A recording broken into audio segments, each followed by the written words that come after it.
Good morning children, I hope all you are fine. Today I am going to conduct video for grade 7 Social History, chapter 7 the Mughal Empire. In last chapter, chapter 6, we already learned about the Arabs. Those invaders, they came to India and after they started the Delhi Sultanate time period or the ruling period. After that, when the last dynasty of the Delhi Sultanate was the Lodi dynasty, and when after that last dynasty ended, how? Because between the Lodi dynasty, last ruler Ibrahim Lodi and the Babur, they start forming. And Babur was the founder of the Mughal Empire in India. So now here we start talking about to the introduction, that how the Mughal Empire started in India.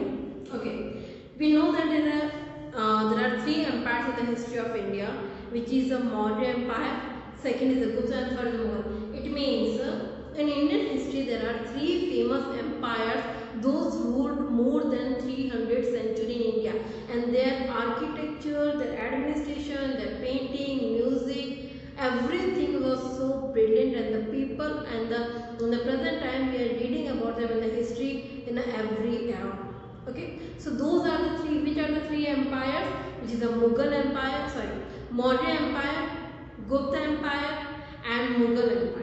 Yeah, the Mughal Empire, they gave a nice influence to the all over history. Okay, so the founder of the Mughal Empire was the Babur. Babur was the founder. Okay. After the foundation of the Babur, actually in the starting Babur was ruling in Afghanistan, a small area known as the Kabul. And he was trying to waiting for any opportunity where he just go and attack on India, and then he started ruling India. And he just got this opportunity at the end of the time period when the Ibrahim Lodi was there. Okay, one more word we call a Mughal Empire. Why this word? Because the Mughal word comes from the Mongol word. Okay, what is the connection with the Mongol to Mughal? Actually, Babur was belong to the Mongol race, and that's why this Mughal became the Mongol, because Babur introduced this. And one more thing, do you know the rose flower? Yeah, the rose flower introduced by Babur only in India. Yes, from the history time only he introduced the rose flower in India. So this is a new magic thing we got from the Babur. This is a rose flower. Okay. Now we come again into the history. The Babur was the founder, and he got an opportunity in with the Ibrahim Lodi between the fighting. And there between them two battle are there, which is the battle of Panipat, and then battle there are they just fought very nicely. After the fighting, Babur captured Delhi, Agra, and some other areas, and he established the kingdom. But after some times only he died, and his son Humayun just ascended the throne. So it means establishing the foundation of the Mughal Empire. He is not able to live so long. After that, the next person Humayun, he started foundation and ruling to the this empire. Okay, Humayun also he tried to manage that overpower his enemies from the beginning. So that's why he first what he did, he tried to defeat Sher Shah Suri. He was a chief, he was actually Afghan chieftain. So he tried to defeat, but he was lost. He was only lose. So after that he went back, and after some years he just came back. Humayun came back again, and he just fought. And then after the second time when he came back, that time he won, and that time after that he was started ruling India properly. But also he was also died within after so short period. And after when the Humayun died, that Akbar was only 11 years. Akbar was only 13 years, 13 years old boy. So after the Humayun, then Akbar started ruling administration, and he was built a vast empire in India. And actually in the starting, because Akbar was a kid, he is not able to do, so that's why Bairam Khan, he was the tutor of Akbar Khan, and he was actually Qazir of Akbar Khan. he just gave all the knowledge, all the teachings, everything to the Akbar for about the administration, about the ruling, about the war, everything. And you know, in the history we know that there is a famous battle of Haldi Ghati which Maharana Pratap and Akbar force start fought. And then Maharana Pratap lost, but in that also Akbar knows that how the Rajput people, there are so warriors and they are so potential about their countries. Okay, so those was the thing he faced. That's why in a history we known to Akbar as a religious loved person or the king, because the reason is that he knew that if he want to rule a country as like a own country, it means he tried to connect with the people according to own thing. It means he never differentiate to people according to religion.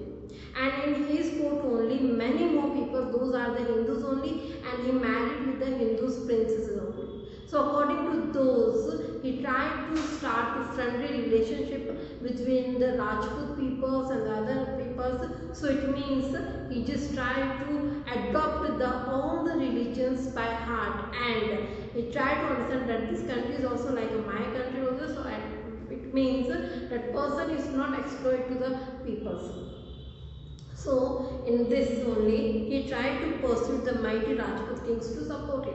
So that was a friendly measure for ruling. But one person who don't want to do all this thing, that was the Rana Pratap Singh.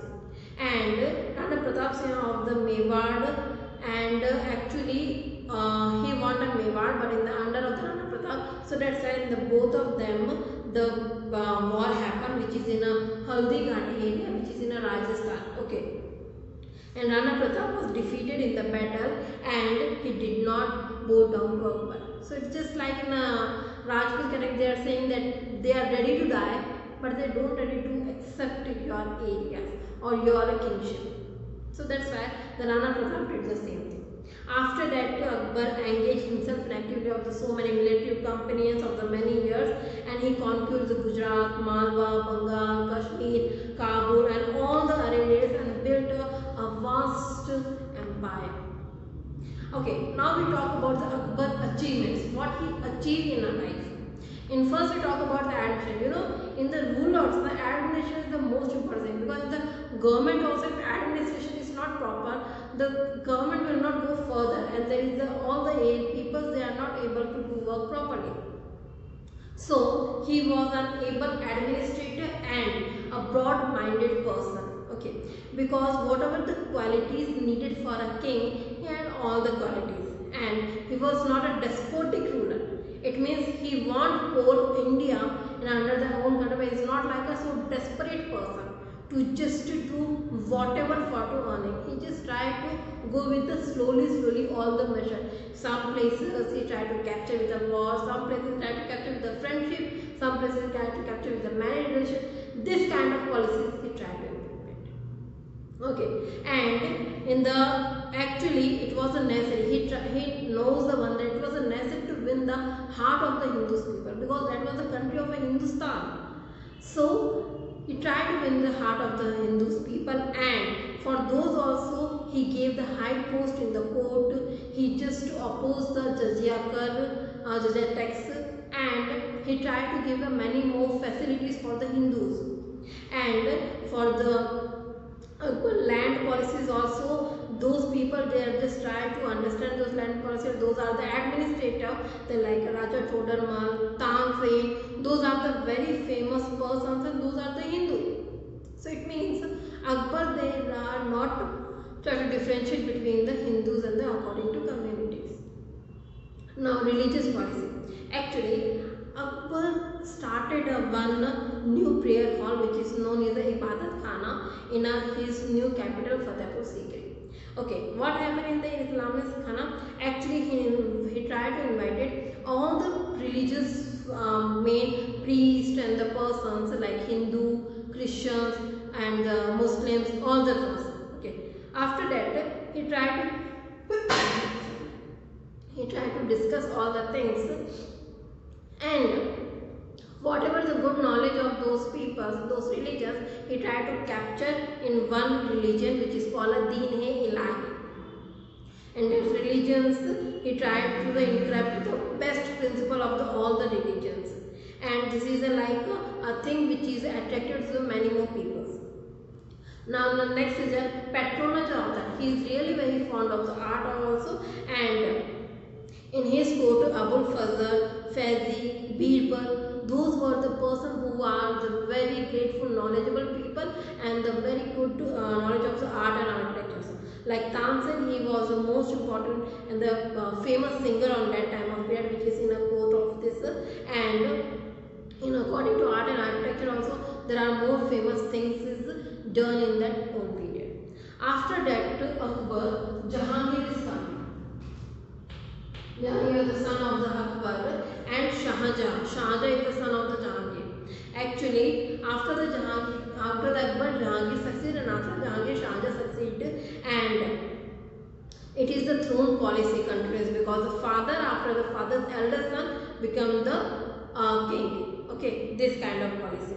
And about the Shahjahan, we know that Jahangir also did the so lot effort to enlarge the areas, kingdoms and all the things, and especially to enlarge the architecture and the music and the painting structures. Now about Shahjahan. So Shahjahan also known as the architecture king because in Shahjahan's time period there are a lot of architecture constructed, like the famous is the Taj Mahal. Taj Mahal is constructed for the Shahjahan's wife and in the love of the memory of his wife. So this type of a contribution gave by those kings. Now the next one is Shahjahan's son was the Aurangzeb. Now we talk about the Aurangzeb. Shahjahan's son is Aurangzeb, and he is the last well-known Mughal ruler. He is not actually last. Actually last Mughal ruler is the Bahadur Shah Jafar, who just was dead after the 1857 war. But he was actually a well-known, because whatever the rulers came after the Aurangzeb, they were not able to do a proper administration. So the Mughal empire started declining, and after that the Britishers already came on that time of period. So there so many things happened together. He ruled for a long period of 50 years, and during this period the empire expanded in all the directions, like north, south, east, west, everywhere. Okay, actually his behavior is totally different from the Akbar. Akbar was a soft, kind-hearted person, but he was cruel and very particular about the religious and all this kind of person. So that's why in the religious policy he is very orthodox person. So that's why he start to again the text for the Hindus, and he just stay away from all the entertainment things like drinking, gambling or the other things, and the music also. He tried to stay with the simple life, not any this kind of things. And he just started many rebellions, like with the Sikhs also, with the Marathas also. With the Sikhs, actually what he did, the Sikh Guru, which is a Tegh Bahadur Singh, he just was publicly executed in Delhi.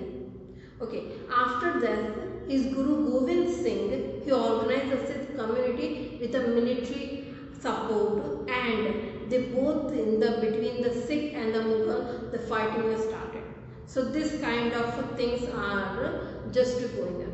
Okay, for Sikh in that time of period, when we know they are just very particular about the caves. There are 5 caves vows are there. It means Kesh, which means long hair, Kanga it means palm, Kripal it means a sword, Kach is a pair of a knickerbocker, and the Kara is a steel pattern. The custom is present among Sikh even today. So this type of traditions became for the Sikh. Now which are the rebellions started, which is the Sikh and the Rajput opposed to the Aurangzeb in the north side, especially India. Shivaji start in the Deccan side of India. Okay, I am talking about that how the Aurangzeb time period where he ruled 50 years. It is not a short period, it is a very long period. So in the long period, how the empire start to vanish, start to declining. The reason I am telling, because in the north side, Sikh and Rajput, they start to become powerful and they start to try to dominate again. And in the south, on the Deccan side, Shivaji, which is the Marathas, they started. And After those controlling to all over the areas, the rebellions, his wealth is also weakened and the army is not able to do, and the many all other provinces they also became free. So it means the Mughal empires to start to the weaken. Okay, so this all about those famous ruler of the Mughal empire. Now we talk about the cultural contribution. I mean Mughal empire who ruled for 300 years, more than 300 years. So what kind of cultural contribution they gave to the Indian history? First we talk about the administration. The empire just gave the administration knowledge of the civil and the military powers. Okay, all the Rajputs and those over there they're fighting with the normal, the previous knowledge of the same. But when the Mughals came, they start to introduce the new method of the war. Okay, so this is a new knowledge for them. And the civil, other financial matters, also they divide different. Like they divided two empires into the province. After that, in the province divided into district, which is called as Sarkar. Then the district divided into taluks, which is known as Paragna, and the one officer they just kept for the Paragna, which is known as a Kotwa. So this type of administration system they provide. Now the next one is the revenue system. Revenue means the taxation system. In the text, they knows very well that Akbar's tax minister was the Raja Todaman, and he framed a very nice land revenue system. Under this, he was all the taxes, especially the land tax, fixed according to basis of the fertility of the soil. They try to understand if the soil fertility is not there for the land area, then how the people will grow crops more and how they will pay the tax. So this kind of facility they provide. Now we talk about the literature. Literature means you know that for every famous rulers, there are some stories and some books and some literature we found. How? Because in their court there are some famous writers, poets, those persons are there who can writing, who just wrote about those people, those famous events, those famous battles, their characters, their families, their courts, everything. They already wrote about it. Like those type of Akbar Nama is an important literary work wrote by Abul Fazl. Then Dara Shikoh was a Mughal prince who was also extraordinary scholar, and Dara Shikoh translated Bhagavad Gita into the Urdu language, and there are so many things who just flourish on that time. Now we talk about the architecture. Whatever architecture the mostly we found, especially the famous, even most of the architecture we found on the Mughal period only. Okay, like Akbar's in the region Humayun's time, there was constructed in Delhi, that was a famous. After that, Akbar only built a new capital which is known as Fatehpur Sikri, the name which is near of the Agra, and there are many famous palaces and the mosques and all are the tourist places are there. And after that, Jama Masjid, which is the tallest in India, and there are the 40-meter tall. All the things like I am showing to you. This is the Humayun's tomb. If you will see, here is a fort of Agra. Then the next one is a Red Fort Delhi. It is a very famous. So those are the monument and structure of this. Okay, which are the famous glory they found about the monuments, especially in the Shahjahan's time. Shahjahan constructed many more places like a Moti Mahal, Shahjahan, Taj Mahal, Red Fort, all the things. Okay, about Taj Mahal we know that it is Shahjahan constructed and for the memory of his wife, and it is in the 17th century. It is a wonderful architecture. It is come in a 7 wonders of the world. Its name is very famous and known as the 7 wonders of the world. And the same Red Fort in the Delhi, there is also very famous because every year after the Independence and Republic Day, the celebration is also going there. Now we talk about the paintings. So the new school of painting they become flourished, which is known as the Mughal paintings. In that art of paintings about Jahangir and the Akbar, they flourished. But when this painting period came in Aurangzeb time, because Aurangzeb was an orthodox person, so that's why he never just gave a contribution for the painting so much. Okay, he didn't encourage all this thing. Now after music. About the music, there are famous musicians in the court of the Akbar, which is a Tansen, and he was a very remarkable musician in the Akbar's court. And the other persons like Shahjahan, Jahangir, they also very patron of the music, and they also try to just connect with the most people. Those are a very great musician and the great players and all this thing. But the same here, Aurangzeb, he really banned all this thing. He really don't like all the musicians and paintings and everything. So after when the Aurangzeb period came, the paintings and the structures and architecture and everything is a finish. Okay. Now this all are the things contribution gave to Mughal Empire to Indian Empire. Now what is the reason of declining of the Mughal Empire? I mean, so nice empire. There are many rulers who are very famous and who just try to influence, try to enlarge the kingdom so widely, so bravely. And after the 17th century, the empire was started declining. Then what was the reason for declining? Okay, there are some reason starting in the Aurangzeb time period only. First thing, chieftain, those are the chiefs, they became the corrupt. It means they know that because Aurangzeb's cruel behavior, they really don't like it. Second thing, there are intense fighting between only the families persons fighting and the court peoples only fighting. That was the main reason. Now after that, those are the other provincial areas, they started taking advantage because the fighting is going on, the other people come and they are taking advantages.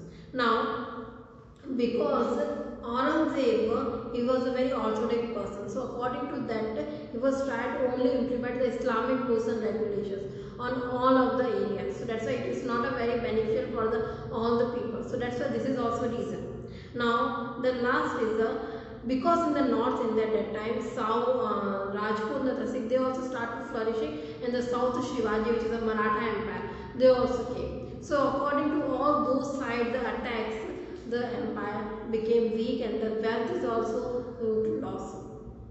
And the last one, that Nadir Shah, he was a Persian inventor, and he started looting wealth from the Mughal empire. So those are the things because of those things the Mughal empire declined. Okay, one more thing, you know that about the Kohinoor diamond. He was a world famous diamond, and he was actually in the peacock throne. The peacock throne was a Shah Jahan's throne, and that was the thing which is Nadir Shah took and went. So after those only, all the treasuries, they start becoming closed. So this is your chapter Mughal Empire. I'll just repeat again, that's chapter. These are the Humayun, Babur, Humayun, Akbar, Jahangir, Shah Jahan. These are the famous rulers. And after all this, there are many more cultural achievements and everything is there. So now I'm going to show you one PPT. According to PPT, you please complete your notes of this chapter and complete in your class.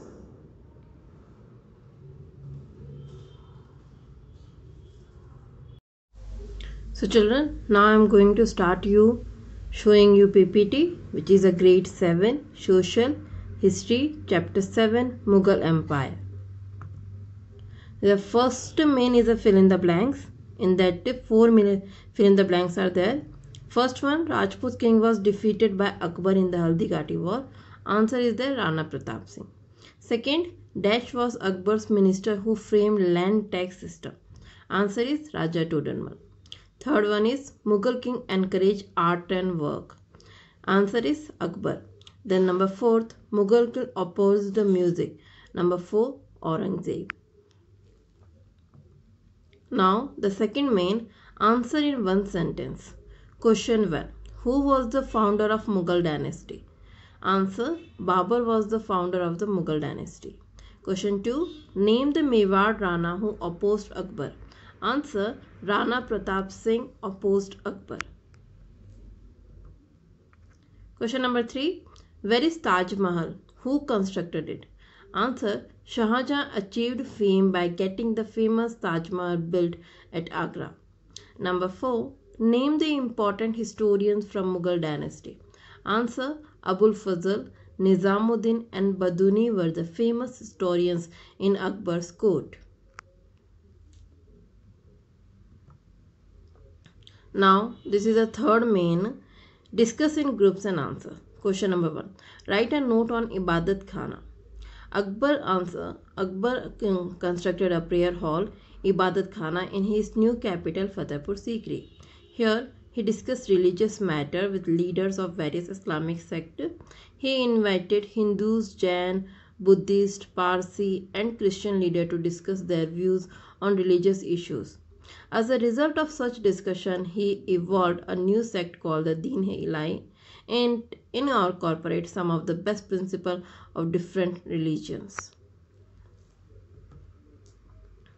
Question number 2. Introduce Akbar's religious policy.